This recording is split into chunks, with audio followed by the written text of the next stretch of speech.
Big boss വീട്ടിനകത്ത് ഇപ്പൊ ഭയങ്കര ഗ്രൂപ്പിസമാണ്. അതായത് ഒരു ടാസ്ക് തന്നാൽ, അല്ലെങ്കിൽ ഒരു നോമിനേഷൻ വന്നു കഴിഞ്ഞാൽ, അല്ലെങ്കിൽ ഒരു ജെ ടാസ്കോ ക്യാപ്റ്റൻസിയോ വന്നു കഴിഞ്ഞാൽ ഒരു കൂട്ടം ആൾക്കാർ അവർക്ക് ഇഷ്ടപ്പെട്ട ആൾക്കാരെ സെലക്ട് ചെയ്ത് വോട്ട് ചെയ്യുന്നു. അങ്ങനത്തെ കുറച്ച് പരിപാടികൾ ഈ ഒരു ഇടയായിട്ട് നടക്കുന്നുണ്ട്. പിന്നെ അത് ചോദ്യം ചെയ്യാൻ വേറൊരു ഗ്രൂപ്പും, അതായത് ആ ഗ്രൂപ്പിനെ പൊളിക്കാൻ വേണ്ടിയിട്ട് വേറൊരു ഗ്രൂപ്പ് എന്നാണ് പറയുന്നത്.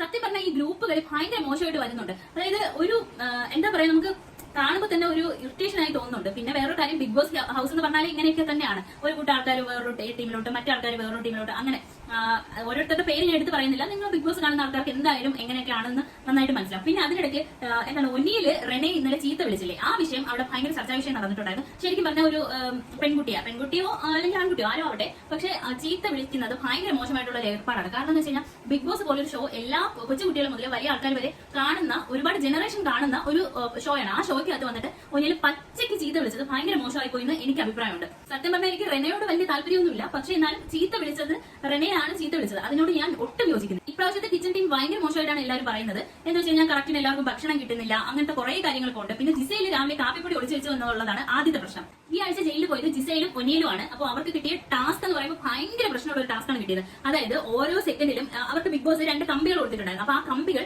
ഇങ്ങനെ ഓരോ സെക്കൻഡിലും ഇങ്ങനെ പൊട്ടിക്കൊണ്ടേയിരിക്കുമ്പോൾ അടുത്ത ആള് ഇങ്ങനെ സെക്കൻഡ് ഇങ്ങനെ കണക്കാക്കിക്കൊണ്ടേയിരിക്കും. എന്നിട്ട് ബിഗ് ബോസ് സമയം ചോദിക്കുന്ന ടൈമിൽ, അതായത് രാവിലെ ആവാം അല്ലെങ്കിൽ വെളുപ്പങ്കാലാവാം, എപ്പോഴും വേണമെങ്കിലും ആവാം, ആ ടൈമിൽ കറക്റ്റ് ടൈം പറഞ്ഞു കൊടുക്കണം. അതാണ് ടാസ്ക്. പിന്നെ ബിഗ് ബോസ് ചരിത്രത്തിൽ ആദ്യമായിട്ട് ബിഗ് ബോസ് വീടിനകത്ത് സമയം പറഞ്ഞു. കാരണം എന്ന് വെച്ച് കഴിഞ്ഞാൽ സമയം വെച്ചിട്ടാണ്, അപ്പൊ ആ ഒരു ടൈം വെച്ചിട്ടല്ലേ അവർക്ക് കാൽക്കുലേറ്റ് ചെയ്യാൻ പറ്റുള്ളൂ. അപ്പൊ ബിഗ് ബോസ് ചരിത്രത്തിൽ ആദ്യമായിട്ട് സമയം കിട്ടും. അത് ഈ ഒരു ടാസ്ക് കാരണമാണ്. അപ്പൊ 9 മണി മുതൽ തുടങ്ങിയ ടാസ്ക് അവരൊരു വെളുപ്പങ്കാലം ഒരു 2 മണി വരെയും കണ്ട ടാസ്ക് ചെയ്തു. പക്ഷെ അവസാനം അവരെങ്കിലും ഭയങ്കരമായിട്ട് ടയർഡായിട്ട് അബിയോട്, ഷാനവാസിനോട്, ഒനിയലും ജിസയിലും പറയുന്നുണ്ട് ഞങ്ങൾക്ക് ഒട്ടും വയ്യാണ്ടായി, എന്തെങ്കിലും ചെയ്യാൻ പറ്റുമോ എന്നൊക്കെ ചോദിക്കുന്നുണ്ട്. അപ്പൊ അബി ചെന്നിട്ട് ബിഗ് ബോസിനോട് ചെന്നിട്ട് എന്തെങ്കിലും ചെയ്യാൻ പറ്റുമോ, അവർക്ക് അത്രയും വയ്യാണ്ടായി എന്ന് പറയുന്നുണ്ട്. അപ്പോ ബിഗ് ബോസ് തിരിച്ച് റിപ്ലൈ ഒന്നും കൊടുക്കുന്നില്ല. പക്ഷെ അവസാനം ആദ്യം ഒനിയൽ ഉറങ്ങി, അതിനുശേഷം ജിസയിൽ ഇങ്ങനെ കുറെ ഇങ്ങനെ മാക്സിമം ട്രൈ ചെയ്തു. എന്നിട്ട് ജിസയിൽ ഒന്ന് ഉറങ്ങിപ്പോയി.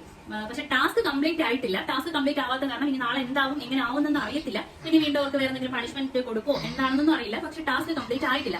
എന്തായാലും എത്രയൊക്കെ പറഞ്ഞാലും അത്രയും വലിയൊരു ടാസ്ക് ഒക്കെ ചെയ്യാൻ ഇത്തിരി ബുദ്ധിമുട്ടാണ്.